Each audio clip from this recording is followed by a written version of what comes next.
How much feedback do you want on your messages? I'm open to as much feedback as anyone wants to give, right? Like there's just a sense in which I want to be teachable and humble.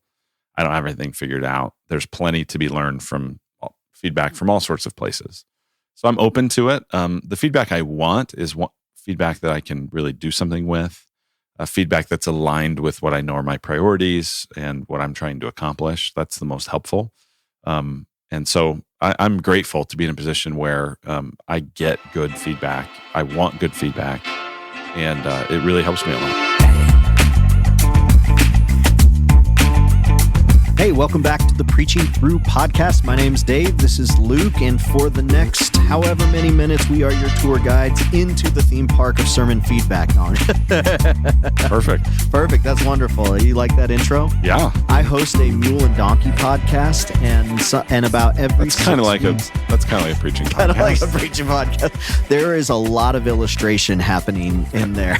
I bet. Every 6 weeks, I'll say I'm your tour guide into the theme park of mules and donkeys. So we're not going to talk about mules and donkeys here, although you might feel like the feedback you're getting doesn't, necessarily give you a whole lot to do with. And we're going to try to help you correct that. The Preaching Through podcast, this is the conversation. Just one voice is what we hope to be in the conversation of what it is to preach Jesus in 21st century America. Jesus, who he is, his message, what he calls us to, that doesn't change. What does change is the context in which we find ourselves, not only in the day and time, but also in the geographic locations where we're at. And so you might be preaching in one church for one decade, and God may call you to a different area of ministry in another. And how does the way you present God's word shift? God's word doesn't shift, but the way we teach it, the way we present it may need to in order to best connect. And I want to go back to the opening question there. How much feedback do you want in your messages? And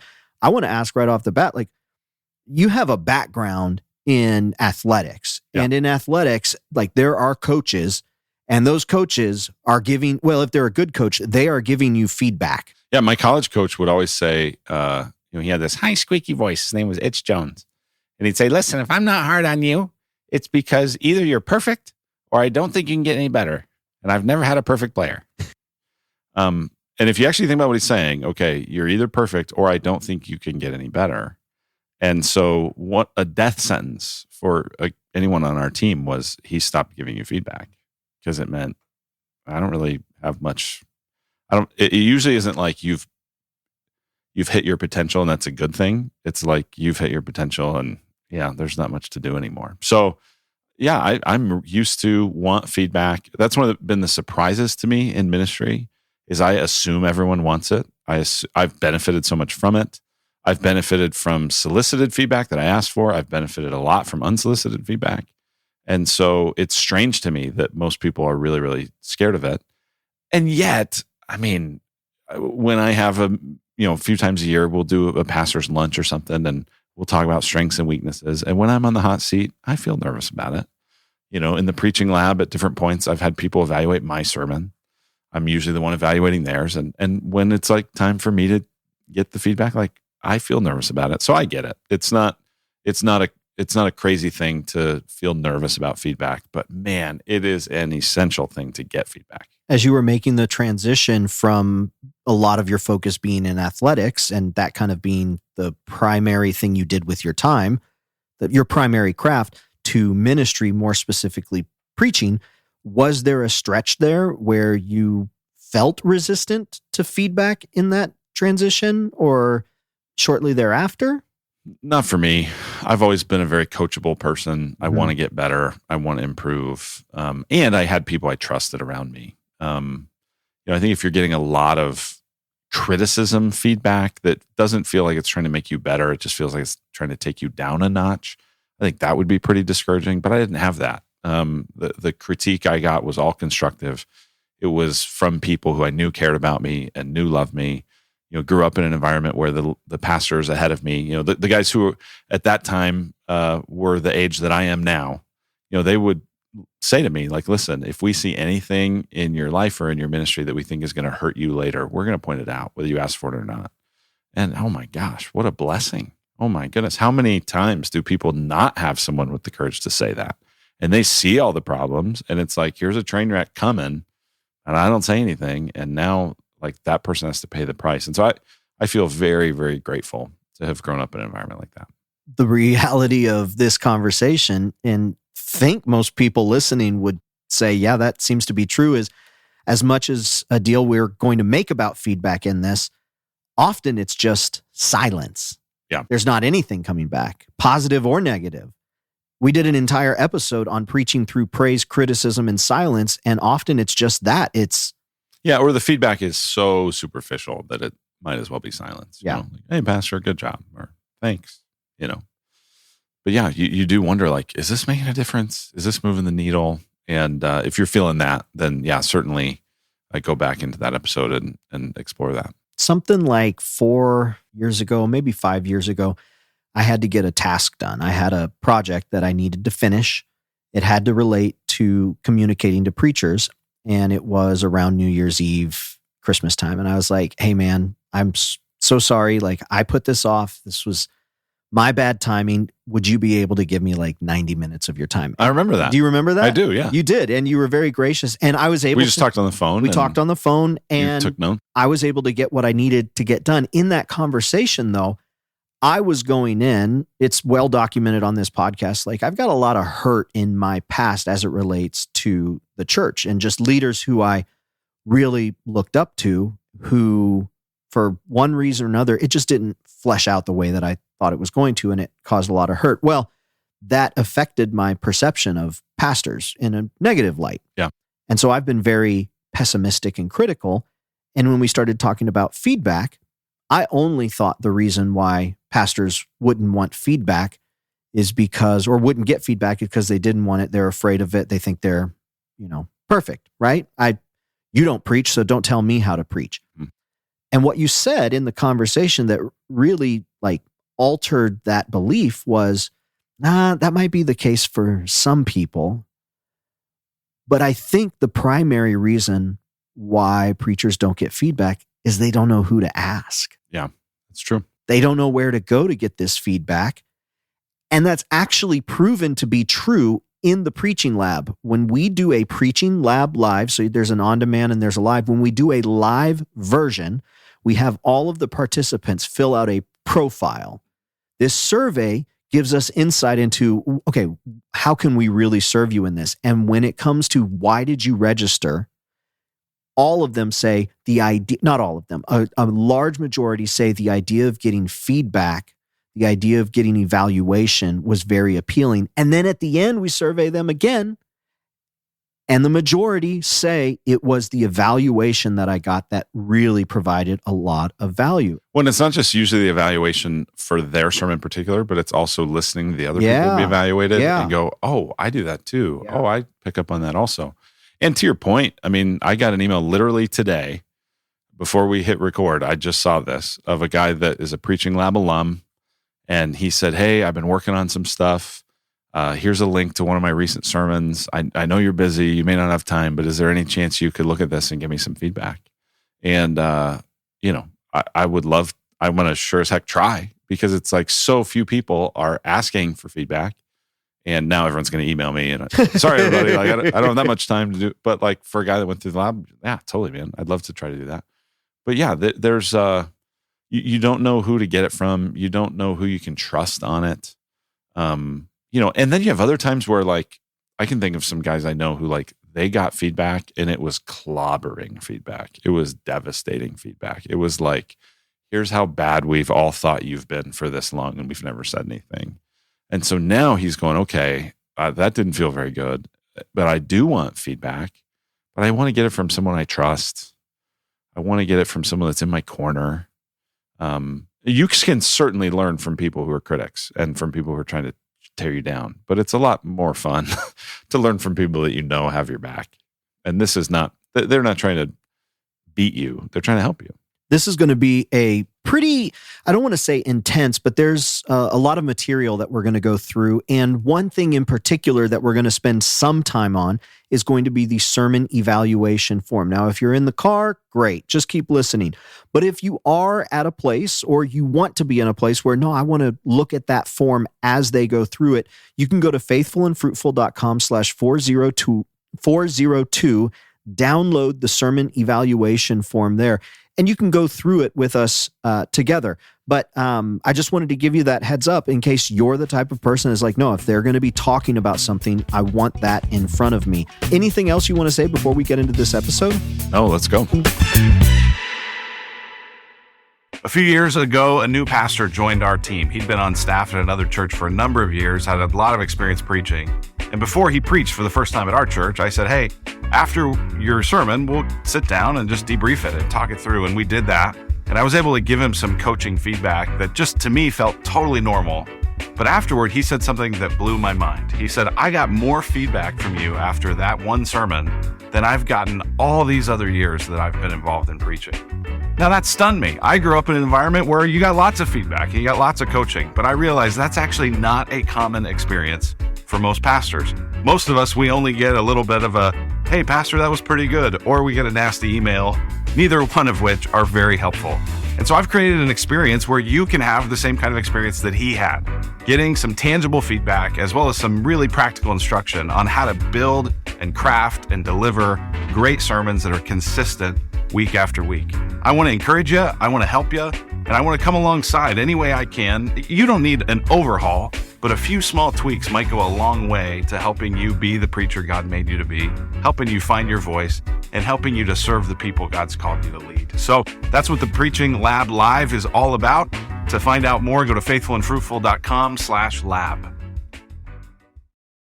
For most episodes, we'll exchange some notes back and forth on Slack. We've got a really great Preaching Lab, Faithful and Fruitful community on Slack, but that's actually where you and I do most of our talk back and forth for the podcast and for different trainings we're putting together. And you sent over something, hey, I want to make sure to talk about this conversation I had with a colleague.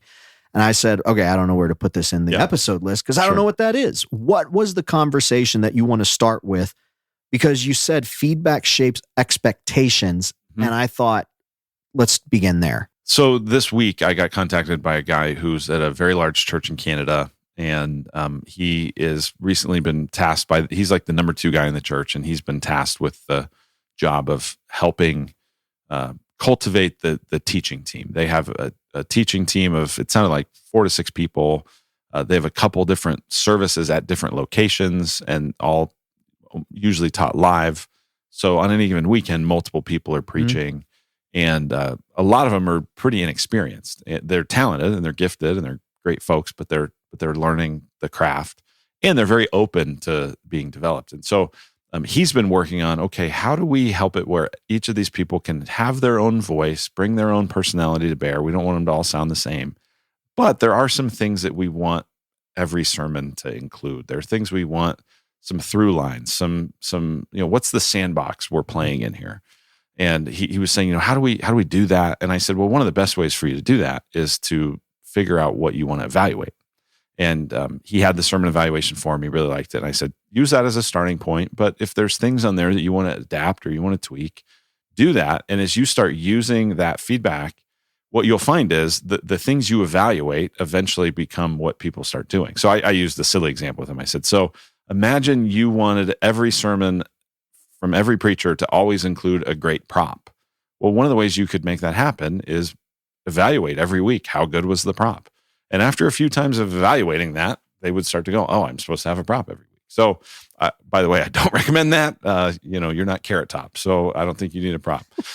Though props can be fine. Well, Dan Keaton in our episode on sermon illustration, he was talking about, he's like, I got a pretty growing prop bag. So a good prop is a good prop. A good prop. That's what Dan would say. A bad prop's a bad prop. So my point is what you evaluate over time begins to set an expectation. And so that's the same thing for, that's why as you think about how do you want to grow as a preacher, what kind of feedback do you want? What you're going to start with is saying, okay, what are the things that I'm trying to improve on? And making sure that that's part of the the process, right? Oh, I don't like the way I use my hands. I don't like how I keep putting my hands in my pocket. I don't like how, I make a really important point. I look down and I read it clunky or whatever the thing is. Like, what you want to work on, get some feedback around that. And the more consistently you do that, the more you're going to improve at it. The next question that I have written down, we already talked about this, so I'm going to tweak it. I was saying, why is it so easy to resist feedback? We already discussed that.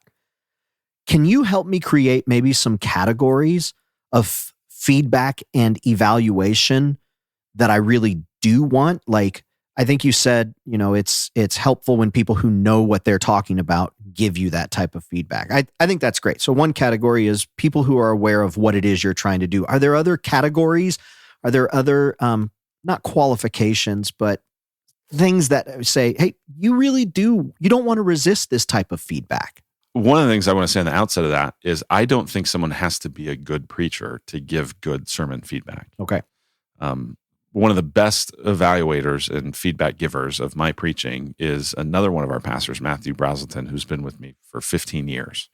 And he's not really a preacher. He's preached a few times. He can pull it off, but it's not a strength for him. But the guy has, if I have my 10,000 hours of preaching sermons, he has his 10,000 hours of listening to them. I mean, literally every week for probably the last 7 or 8 years, he's listened to just about 3 sermons a Sunday. Like I don't even want to hear it that much, right? So, but he gives great feedback because he's gotten really good. And I think the same's true. I couldn't lead worship, but I could give really good feedback on what makes good worship leading because I've sat through a million worship songs and worship sets. So I think we need to dispel that as though like, well, now if you can get feedback from someone who can also then tell you how to fix it, like that's where I think, honestly, Dave, I think that is where I add value in the preaching lab live is I don't just point it out, but I can show you how to improve it. So, I mean, that's better feedback, but just because someone's not a great preacher themselves doesn't mean they can't help you. So I think that is really important. Seeking feedback from somebody who can help you fix it. I think that would be a category. I had, professional sermon listeners, right? Like you talked about that in that same conversation we had. You said there's people who have sat underneath incredible preaching for decades. Mm-hmm. And they would be happy to provide some sort of a feedback if they were just asked. And so we'll talk about the evaluation form is like, that's a framework that you can give it. Any other type of, other type of categories of feedback? Yeah. So there's feedback from peers, more or less, right? That would be, pastors, elders, other people who, are working on the same thing and kind of know what they're doing. I think a really valuable source of feedback for me, depending on what it is my wife. So Molly gives good feedback. I don't want to do a sermon review from her every week. I feel like I don't. She mostly the way, and again, each couple is different, but the way Molly's approach is like she says, I want to go to church and just be like everyone else. So I don't want to hear about the sermon beforehand unless it involves an illustration that's me or the kids. Or if you're really stuck on something and you just want to bounce it off me, feel free. But for the most part, leave me out of it. I just want to go listen. And in the same way, she doesn't want to, hey, babe, what did you think about, and that insecurity. On the other hand, like if I'm try something different, and we've talked like in our sermon introductions podcast, we talked about the different times I'll try something. And I'll ask her, hey, what did you think of that? Like you saw I tried, and so her feedback's good because she can really tell like, well, that resonates. That's who you really are. That kind of felt like you were trying on someone else's clothes, whatever. So I think your spouse can be a good place. There's feedback that you get just unsolicited through the questions people ask after a service. Maybe it's areas that you can tell it confused them or things that, they weren't quite tracking with, or areas where you go, oh, you know what? I could help explain that more. And again, if you have multiple services, that's a really helpful thing. Some of those conversations between services can help you. Like just recently, I switched an illustration from the first service to the second service because of a comment someone made.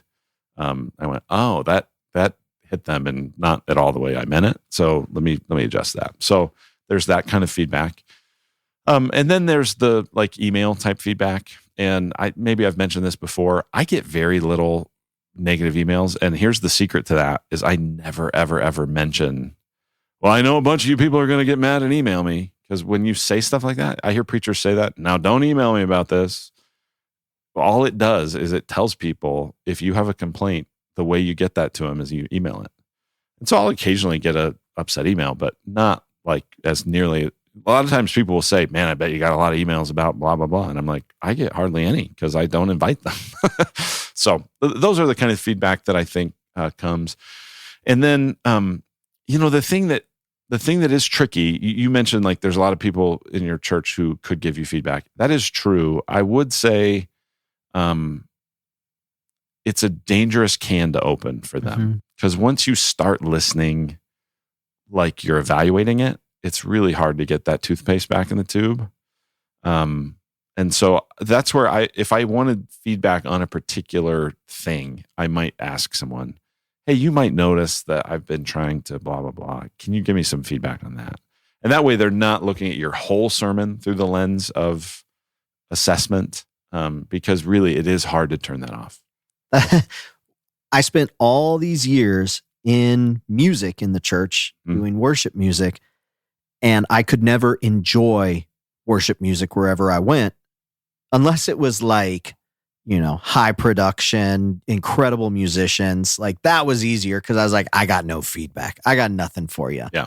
But all the other ones are like, well, here's what I would do. And here's how I would adjust the mix. And it took like, man, no joke, like 6 years, 7 years to get out of that mode to where now I only get critical about it when something is off. Like when something is distracting, not just different than what I would do, but actual distraction. But now, Dave, you have the challenge as it relates to preaching, right? Because you've listened, we've had all these conversations and you've listened to all the Preaching Lab stuff umpteen times, and you've helped us develop a whole tool that pulls out sermon illustrations. And I imagine that, it's difficult for you to listen sometimes without analyzing the sermon, not necessarily evaluating it, but analyzing it. Or hearing an illustration and go, oh, that reminds me of this other one that he did. And, and I would imagine that could be a distraction. I wouldn't label it a distraction, but it is a different filter that exists that, in photography, you'll put different filters over the lens and it's ultimately the same image that gets through, but it's just how you perceive that image that's a little bit different. And so I think I will receive something just a little bit different than everybody else will. But fortunately, like I really feel like it's allowed me to, this is one thing that I actually think we should include in the Preaching Lab at some point, but just the idea of when you sit underneath a certain preaching for a certain amount of time, like it's been 7 years sitting under your preaching with Seth doing a lot of preaching as well. I've begun to study God's word like you teach God's word. I've begun to read God's word like you teach God's word.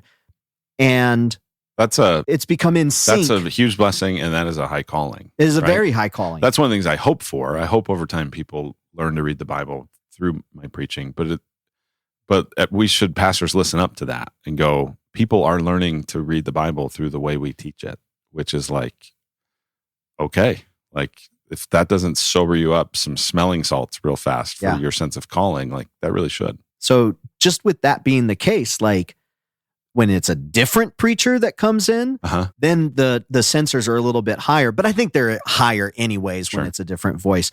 But really going back to it, you, me, all of us, all leaders have weaknesses. Everybody has weaknesses. All leaders especially have weaknesses, but there's something unique about that. Well, and the thing we have to realize is we're all being assessed. I remember one time talking with, he was a pastoral resident. And so he was getting gobs and gobs of feedback. And he just said, I feel like I'm just constantly being evaluated. And I just don't I always feel like I'm under a microscope. And I was like, well, dude, what do you think leadership is? Leadership is you are always being evaluated. The difference is we're telling you. Like most of the time, people are constantly evaluating you. They just don't say anything. And all those thoughts live in their head. It lives in their brain, and you don't ever get to benefit from it. The advantage we're trying to give you is we're just going to tell you what everyone's thinking. And on one hand, that's terrifying. On the other hand, it's a little bit freeing because then you don't have to guess. You don't have to shadow box with, well, what do people think? And so I remember Andy Stanley reading this in a book years ago where he said, when a leader admits a weakness, it is never new information to the people who are following. When a dad admits to his kids that he's not very good at X, the kid is never like, what? They totally know, right? So everyone already knows what you're good at. They know what you're not good at. The question is, do you know? And I think a lot of preachers don't do themselves any favors by keeping that in the dark. And so figuring out ways to draw some of it out and cultivate it, not just so you can get a bunch of attaboys, but so that you can get better. There are 4 kinds of feedback that we're going to look at here. The first kind is feedback that comes in advance, feedback that's in between services, feedbacks that is in the days after, and then the fourth one, this wasn't on your list, but I added it, which is focused growth feedback. So walk me through those 4 different levels, 4 different kinds. Yeah, the best kind of feedback is to get in advance because you can do something about it right now, right? Like if I'm preaching on Sunday and I'm really, I have something in mind, like how great would it be to be able to bounce that off somebody and then they give me the feedback and I can implement it right now, right? So that's the best kind. I've actually had some people, they go so far as to say you shouldn't do any kind of evaluation after. You should just remember what you thought and then tell them before the next one. And I'm like, well, that just sounds too confusing to me. But I think that is really helpful, like to be able to get feedback. So that's what I've mentioned the sermon insight meeting we do. That is a way of getting feedback in advance, or of saying, here's what I think I'm going to do. Here's how I think I'm going to approach this. How does this sound to you? Does this make sense? That kind of feedback, you can really do some tangible stuff with it. The sermon insights meeting, we talked about that more in the first episode of this season, application. And the reason why that came up was just the idea of having multiple people in the room allows you to see where the implication and application may be different or may be challenging or may be nuanced from person to person. So I didn't... Well, and let me give you a real practical example of that. So in a recent sermon I did that ended up being essentially 5 exercises for relational healing. The way I had first been thinking about it was as 7 steps to relational healing. And so that's what I brought into that meeting. Hey, I think I'm going to do these 7 steps on relationships. And as we talked it through, I realized it's not 7 steps, right? Steps is like you do 1 and then you do 2 and you never do 1 again. And then you do 3 and right? And it's just 1, 2, 3.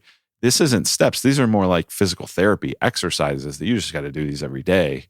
These are a constant thing. You don't ever stop doing that. And so I think without that sermon insights meeting, I would have gotten up and preached 7 steps. Well, I not only figured out I don't need 7. That's too many. I need 5. And they're not steps. It's not step by step. It's actually day by day. These are 5 exercises. So maybe I'd have gotten there on my own, but man, the feedback that came through that preparation process created a better sermon. Like it wouldn't do me any good if afterward on Monday, someone's like, well, actually relationships are more like, they're not really like steps. They're like, well, crud, because it's over now. Well, I can't do anything about it. So that's why you want feedback in advance. The second is feedback in between services. Yeah. So in our setting, we have 3 services right now on Sundays, Sunday morning. And so I'll just go to a couple of our guys and say, what do you got for me? What do you got? And sometimes it's not much. And sometimes there's a couple things. When I'm being asked, hey, what do you got for me? This is where at this point, it's what can be tweaked in the next 5 minutes in someone's mind, right? The more inexperienced a preacher is, the less I'm going to give in that moment because it could be overwhelming. Right. But if it's like, I think you kind of missed the structure of the outline. Well, it's too late now. Like that would have been nice to have had the in advance conversation about, but we missed that opportunity. So now I can go, hey, you gave for that one point, you gave like 3 illustrations that were all the same kind of illustration. Just pick one. So it can be just short, punchy, quick, a little thing I can tweak to make sermon B better than sermon A. So that's what I think of that in between services. So then third is in the days after. Right. So depending on your context, and your need, I would make this as formal as this needs to be, right? So the guy in Canada I was talking about, like they probably need to have a season of more formal in the days after evaluation. So like what I told him is like, what I would do is I would get this sermon evaluation form that we have. And then if you want to add anything to it, add it to it. And I would just say anyone who preaches on any weekend, they need to watch their own sermon, evaluate themselves with this form, and then meet with you and compare what you thought, right? And so that would be, you're looking at each sermon. Sometimes churches will have like a, kind of debrief from Sunday. Mm-hmm. People call it different things. And so that would be a chance for that to happen. And again, depending on your environment, you might need a lot of that. You might not need a lot of that. But it is in the days after, getting some intentional, hey, do you have anything for me from this that I should be working on, that I should pay attention to? That's the days after kind of feedback. The fourth is in the seasons of focused growth. And that's where I was thinking about the preaching lab. And a real quick note on this particular one, as I was launching my business, as I was trying to develop my products, one thing that I found was in the early years, I was taking in information from a lot of different sources. Michael Lukaszewski of Church Fuel, he's got a really cool saying. He says, if you listen to too many voices, it'll lead to chaos. If you listen to too few voices, meaning one voice, you'll be a clone. You kind of want to be in the middle there. That's really good. I was taking in a lot of information, and I kind of started to whittle it down and be like, okay, these are the few voices I want to listen to.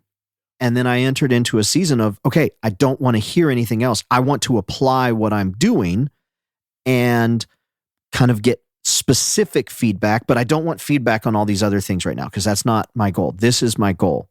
And then after I exit that, then I kind of open it back up, kind of start looking different, and then close it back down. And I think that's kind of what I look at in this season of focus. It's like, yeah, this in advance between services and the days after, that's kind of nuanced practically, functionally, whereas this is working on my craft, right? Yeah, sure. Yeah, and you're identifying specific growth areas that you're trying to pay attention to. So this could be like recently, not every week, but I bet probably 40 to 50% of the time, I'm using a touch screen where the Bible passage is on there, and I can highlight and draw and write and make connections in the text as I'm working through the sermon. Well, that's something I've been trying to do and trying to get better at doing, and trying to make it make sense, and trying to only use it when it is relevant. And so, like, that's something where I'll ask the people around me, like, "Hey, any suggestions for how this is going?" Because like that, working with the touchscreen, highlighting it as I go is like a new thing I'm working on. Another example I can think of is I remember years ago when Seth was just starting with us, I realized he would get really fired up about something, but then when he was like really preaching the gospel, he was subdued. And I said, "Hey man, I just don't think that matches. I know your heart for the gospel, and I know what you feel about what Christ has done for you. And now I want your voice to match that." And so he went through a season of really trying to, what we would call, go into fourth gear at that crescendo part of preaching the gospel. And so like that would be something on a regular basis we'd be giving feedback on, because it was an area he was trying to grow. Another guy that went through the preaching lab, through that surface, like I put my hands in my pockets all the time. And so, he actually went to the point of like safety pinning his pockets closed so he couldn't get his hands in there.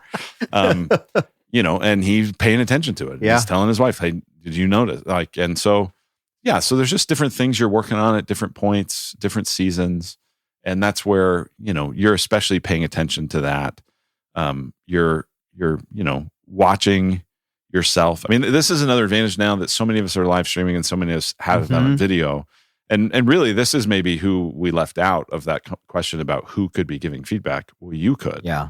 And people go, "Well, but it's so annoying to listen to myself, and I don't like the way my voice sounds, and I don't like how I look." And well, everybody else has to listen to you and Right. watch you. You may as well have to suck it up and do it too. yeah, and I just go, can you imagine Patrick Mahomes, quarterback for the Kansas City Chiefs, going, "Yeah, I just don't really like to watch game film."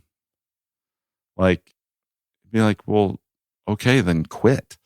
But that's what an NFL quarterback does. So I'm not at all saying I don't watch my sermons every week, but when there is something I'm really looking for and working on, I will watch that part. And I think if you're new to feedback or newer to preaching, or you haven't watched yourself in a while, it really would be worth having that be a rhythm for a little bit of a season. There's just things you'll notice about yourself through it. So I want to take time now through the structured evaluation. This is the framework that we use in the preaching lab. This is that foundational evaluation form that you shared with the pastor in Canada. And so if you don't have this in front of you, faithfulandfruitful.com/402, you can download it. And like I said, if you're driving, just keep listening. You can get it later. But do you want to walk us through the sermon evaluation form? Yeah, I'm not going to go through every point of it, but just at a macro level to help you understand it, because you'll be able to download this and see it. Really, essentially, you have two different parts to it. So one is really like 14 statements to evaluate. They're like, they function like questions, and then you give a rating from 1 to 5. Right? 5 is I strongly agree. 1 is I strongly disagree. And so the three categories there are content, feel, and delivery. So content is really all about the meat of the message and how easy was it to follow? Was the gospel preached as the solution? Did the points of the message come out of the points of scripture? That sort of thing. Feel is like, that sense of like, does this guy care? What's the vibe of this? What's the tone of this? One of my favorite things here is, it seemed like the speaker really cared about the audience, not just delivering the message. I've listened to preachers before where I thought, if everyone just vanished, I don't think he'd even stop talking. Like, I think he would just keep plowing away. He wouldn't have even noticed that the whole room just disappeared. I've seen worship leaders kind of the same way. And so, that's what you're looking at. It's another one on there is like, would I have wanted my unchurched friends to have heard this? So, and then there's delivery, and which real quick, yeah, that feel I would have wanted my unchurched friends to hear this message. That is an evaluation we've talked about so many times that so many people in the room, they are evaluating that unintentionally. Can I trust that if I brought my unchurched friends here, they would enjoy the experience? Or if I brought my, progressive friend here, would it just be a rail against progressive because the church is more conservative? Or if I brought my atheistic friend here, are they making fun of people who don't believe in God? So just a real quick point, like that's an evaluation that's happening all the time. Totally. So there's content, there's feel, and then there's delivery. And delivery is about mastery of the material and about vocal inflection and about ums and uhs and body language. And so it's really looking at those three areas and giving a 1 to 5 there, and you can total those up and get a percentage if you want to do that. So that's the first part. The second part is where you would just write out more answers. And the simple questions there are, to the best of your ability, summarize the main point of the sermon. I think that's just an interesting question because if it's like, oh man, I don't really know, then I think it's lacking a little clarity. I don't believe every sermon has to have like all right, everybody, here's the big idea today. And it doesn't have to always be stated. But if it's confusing what this was really about, that's an insightful thing to know. A question is, what were the most impactful illustrations? And so that's where I think some of what you want to do when you're doing feedback is not just what went wrong, but what went right. Like what worked. And if I can figure out why it worked, then I can replicate it and I can do it again. So what were the most impactful illustrations? What was the best part of the sermon? Again, trying to find the bright spots. This is also just a way, if you're evaluating someone else, it's a way of giving encouragement. And then what other comments, encouragement, or critique or suggestions do you have? So just anything, like things you notice, things that someone would benefit from. And as I give feedback in the Preaching Lab Live, I mean, it's like there's not everything I have to say is not equally weighted. And there's times I'll go, hey, here's a little nitpicky kind of thing. But just you might not notice that every time you go from behind the pulpit, away from the pulpit, you only do it to the right side of the room. You never do it to the left side of the room. And I don't think that matters that much, but I don't know. But I wonder if you do that. And usually people are like, oh, I had no idea I do that. And so that doesn't matter nearly as much as like, hey, I didn't understand what the sermon was about. Like that'd be a bigger deal. But it's a way to evaluate all that. And as people download this, they may go, you know what, of these 14 different things to look at, I really like 12 of them and I hate 2 of them. Okay, I don't care. That's fine. Use what's good and then change it, fix it, make it 20 different things if you want. The point isn't that you use my tool. The point is that you have something that helps you, and really that helps you evaluate other preachers that you're trying to develop and grow. Right? We've talked before on this podcast about just our desire to replicate preachers throughout our church, and so this is a tool that it communicates. Here's what we're looking for. Here's what matters to us, and so it's helpful. Just having a tool is helpful because it gives you something that you can react and respond to. We talk a lot about the Preaching Lab, and we're going to keep talking a lot about the Preaching Lab because this is the Preaching Through podcast, and the Preaching Lab is where a lot of this happens, and a lot of the content that we develop there is what manifests itself into these episodes. What's been really cool is we've had several different leadership people from across the country contact and say, we want to use the Preaching Lab for training and I think that's great. I love it. Yeah. Just some tool is better than just flying by the seat of your pants, just running around like a chicken with your head cut off, changing everything. I think consistency in the tool that you evaluate. What'd you say at the very beginning? You said feedback shapes expectations. Man, if you've got some consistent feedback pointers, some consistent material that you want to evaluate people on, and you can keep coming back to that, that's going to produce results. If you keep doing it, if you're consistent with it. Well, and something I'll offer to people who are listening to this end part of the podcast. This is something, Dave, you and I have kicked around right now I do sermon evaluations as part of the Preaching Lab Live. Mm-hmm. And I know there's some people who just, for whatever reason, go I just can't, the times don't work or whatever, but I'd like to get some of that feedback. I don't have enough time that I can just do that for free. But I think for a reasonable and worthwhile investment, I might be able to do that for some people. And so if you're listening and you're like, yeah, I'd actually would be interested in a couple of one-on-one coaching sermon feedbacks on my sermons, and this matters enough to me that I'd be willing to invest some resources and time in it, then I'd be interested in hearing from you. So if that's the case, email me at luke@faithfulandfruitful.com. And again, I can't promise that we'll be able to do something, but I'd love to explore it. If that's something you're hungry for, if you're feeling like, yeah, I don't know if I have anyone that can give me feedback, then that's one of the things that we're trying to do.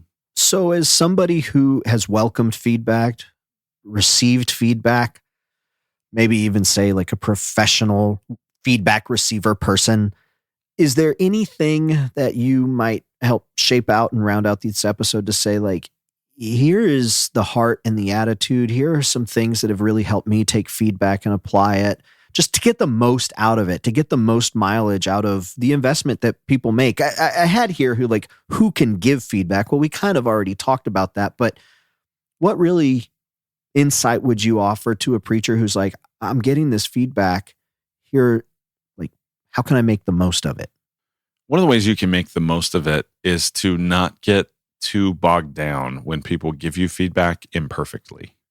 So sometimes people will give feedback, but it came out kind of clunky, or they said it stronger than they maybe probably meant it. Or because you think about this, it's actually hard to also give feedback, right? It's not just hard to receive it, it's hard to give it. You feel like, how's this person going to take it? What are they going to think? Right. And so oftentimes people giving feedback, they bungle it, right? Or they, and it's easy for us to dismiss their feedback because they didn't give it perfectly. And so I'd say one thing is just, try to set aside that defensiveness and that, and instead go, well, what can I learn from this? Take a posture of curiosity. Another thing is sometimes people's feedback really is just telling you more about them than it is about you.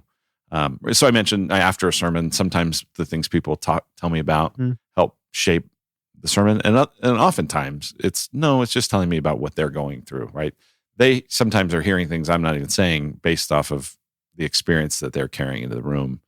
And so, you don't want to be a slave to feedback either. Because someone didn't like whatever, then I guess I have to do something. This is one of the reasons why, and I know we keep referencing old episodes, but I think we really do have a helpful library of resources. One of the early ones was on preaching through assumptions, beliefs, and convictions. Mm-hmm. One of the reasons I think as a preacher, you should develop those ABCs, assumptions, beliefs, convictions, is they do help you filter feedback, right? If you get feedback that that relates to something that you know matters to you, well, then you value it more.